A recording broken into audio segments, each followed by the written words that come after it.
थोड़ी देर बाद वो दोनों लियान के ऑफिस से बाहर आते हैं तो देखते हैं कि एक कलीग लिफ्ट के पास खड़ी थी जो उन दोनों को देख के इतना डर जाती है कि पूछो ही मत। वो काफी घबराहट में लग रही थी। वो जल्दी जल्दी लिफ्ट के बटन्स दबा रही थी। लियान उससे पूछता है कि तुम इतनी जल्दी। इस पे वो बताती है कि मैं नीचे कुछ भूल गई हूँ तो उसे लेने जा रही हूँ। उसके बाद वो उन दोनों के साथ लिफ्ट में चली जाती है क्योंकि लियान ने उसे आने को कहा था। उस कलीग के बिहेवियर को देख के लियान खुद से कहता है, इस लड़की की डेस्क डायरेक्टली मेरे ऑफिस के सामने है। मुझे लगता है कि काम पे आते ही इसने कुछ देख लिया होगा। शायद इसने ग्लास विंडो से शाह को मेरी गोद में सिर रख के लेटे हुए देख लिया होगा, इसीलिए वो घबरा के भाग गई और ऐसा दिखावा करने लगी जैसे कुछ हुआ ही ना हो। अगर हमें कोई देख भी ले तो भी कोई बड़ी बात नहीं है। आज मॉर्निंग से ही हमने कपड़े पहन रखे थे तो इसने ऐसा वैसा कुछ नहीं देखा होगा, पर मुझे इसे ऐसे डरा हुआ देख के फिक्र हो रही है। मुझे डर है कि कहीं ये मुझसे बात करने में भी डरने ना लगे। मैं नहीं चाहता कि इसका असर हमारे काम पे होने वाली कन्वर्सेशन पे पड़े। ये सारी चीजें सोचते हुए वो शाह की ओर देखता है तो वो स्माइल कर रहा था और उसे तो किसी बात की फिक्र ही नहीं थी। शाह को ऐसे केयरफ्री देख के लियान भी डिसाइड करता है कि वो भी इस चीज के बारे में ज्यादा नहीं सोचेगा। इसी बीच लिफ्ट खुलती है और सबसे पहले वो कलीग वहां से भाग निकलती है। लियान तो अपना सिर ही पकड़ लेता है। थोड़ी देर में वो दोनों कंपनी के बिल्डिंग के बाहर आ जाते हैं। वो दोनों रोड क्रॉस करने वाले होते हैं कि तभी शाह बड़ी सी स्माइल के साथ कहता है कि मैंने एनफ पैसे सेव कर लिए हैं। लियान शाह की बात समझ नहीं पाता। शाह उसे याद दिलाता है कि आज आपका बर्थडे है। लियान तो पूरी तरह से भूल ही गया था कि आज उसका बर्थडे है। शाह उसके चेहरे को अपने हाथ में थाम के उसे पीछे देखने को बोलता है। लियान देखता है तो उसे रियलाइज होता है कि शाह ने एक बड़े से बिलबोर्ड पे प्यार का एड लगवा रखा था। ये देख के लियान के चेहरे पे एक स्माइल आ जाती है। लियान शाह से कहता है कि इसमें तो ऑलमोस्ट 25 लाख लगे होंगे। इस पे शाह कहता है कि हाँ, ये पूरे दिन के लिए लगा रहेगा।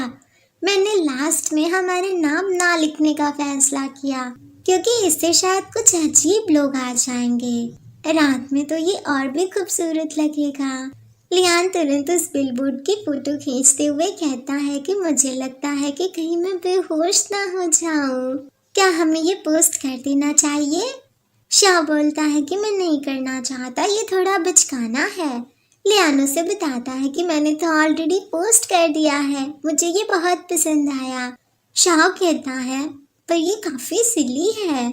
इस पे लियान उसे अपने करीब करके किस करते हुए कहता है कि तुम्हें भी पोस्ट करना चाहिए। शाह तुरंत मान जाता है। आखिर वो अपने सीनियर की बात को कैसे मना करता भला। लियान से मिलने के बाद शाह की लाइफ काफी चेंज हो चुकी थी। उन दोनों ने साथ में एक घर भी ले लिया था, कंपनी के जस्ट पास में ही। एक दिन वो रात में शावर लेके बाहर आता है तो देखता है कि लियान सोफे पे बैठे बैठे सो रहा था।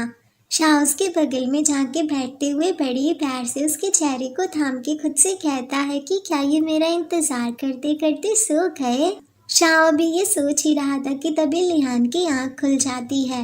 वो शाह से पूछता है कि क्या तुमने नहा लिया? शाह बताता है कि हाँ, मैंने ऑलरेडी बाथटब प्रिपेयर भी कर दिया है आपके लिए, आप अभी जाके बाथ ले लो। लियान ठीक है बोल के बाथरूम में जाने लगता है और शाह बैठे बैठे प्यारी सी स्माइल कर रहा था। थोड़ी देर बाद लियान बाथ लेके बाहर आता है तो देखता है कि शाह बेड पे लेटे हुए मुस्कुरा रहा था।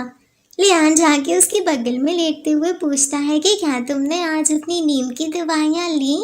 शाह लियान को बैकहग करते हुए कहता है कि नहीं, अब आप मेरे पास हो तो मुझे उसकी ज़रूरत नहीं है। ये सुन के लियान को काफ़ी अच्छा महसूस होता है। सुबह मॉर्निंग में लियान ऑमलेट बना रहा था तभी शाह भी किचन में आ जाता है लियान को गुड मॉर्निंग बोलते हुए। उसकी नींद अभी खुली नहीं थी और वो अपनी आंखें रब कर रहा था। लियान अपनी एप्रन खोलते हुए कहता है, लगता है अभी कोई नींद में ही है। वैसे ब्रेकफास्ट रेडी है, चलो खाते हैं। शाह तुरंत जाके लियान को बैक हग करते हुए उसे थैंक यू बोलता है। उसके बाद वो दोनों साथ में ब्रेकफास्ट करते हैं और शाह सजेस्ट करता है कि खाने के बाद हम हल्की जॉगिंग पे चलेंगे। शाह तो बड़ा खुश था और मन में यही सोच रहा था, मुझे अचानक से ये एहसास हुआ लेकिन ज़िंदगी जीने का ये काफ़ी अच्छा तरीका है। मेरे दिल में जो फिक्र, डर और खालीपन की फीलिंग्स थी वो अब ख़त्म हो चुकी हैं। अब सिर्फ खुशियाँ ही खुशियाँ बची हैं। एक दिन कंपनी की एनुअल मीटिंग चल रही थी। ये बात तब की है जब शाह को लियान पे वन साइडेड क्रश था। काफ़ी बड़ी पार्टी अरेंज की गई थी। शाह हाथ में ड्रिंक लेके अपने कलीग्स के साथ बातें कर रहा था। तभी कंपनी की हाई ऑफिशियल्स की एंट्री होती है और सारे कोवर्कर्स जाके उन्हें ग्रीट करने लगते हैं। शाह का एक कलीग उससे कहता है कि सभी हायर अप्स यहाँ मौजूद हैं, क्या तुम जाके उन्हें टोस्ट नहीं देना चाहते? देखो तो सभी लोग ऑलरेडी उनकी चापलूसी करने चले गए। इस पे शाह बोलता है कि मुझे नहीं पता ये कैसे किया जाता है, मुझे लगता है मैं नहीं जाऊंगा। ये बातें अभी चल ही रही होती हैं कि तभी वो कलीग देखता है कि डायरेक्टर ये भी आ चुके थे। वो तुरंत शाह से कहता है कि वो हमारे डायरेक्ट सुपीरियर हैं, हमें कम से कम उन्हें तो। वो कलीग ये बोलते हुए शाह की ओर मुड़ता है तो उसे रियलाइज होता है कि शाह तो ऑलरेडी अपने हाथों में 2 ड्रिंक्स लेके बड़ी सी स्माइल के साथ लियान के पास ही जा रहा था। शाह लियान की ओर बढ़ते हुए बड़ी सी स्माइल के साथ उससे कहता है, आज आप बहुत अच्छे लग रहे हैं। लियान इस तारीफ के लिए शाह को शुक्रिया बोलता है और साथ ही उसकी भी तारीफ करता है। शाह एक एक्साइटेड पपी की तरह लियान के जैकेट पे लगे फ्लावर को ठीक करने लगता है। शाह को तो लियान के करीब आने का एक मौका चाहिए था बस, पर दूर खड़ी उसके कलीग को लगता है कि शाह अपने सीनियर की चापलूसी कर रहा है। पर इस कलीग को कौन बताएगा इसकी शाह को तो वन साइडेड क्रश है लियान के ऊपर और वो उसे इम्प्रेस करने की कोशिश कर रहा था। इसी प्यारी सी साइड स्टोरी के साथ ये स्टोरी कंप्लीट होती है।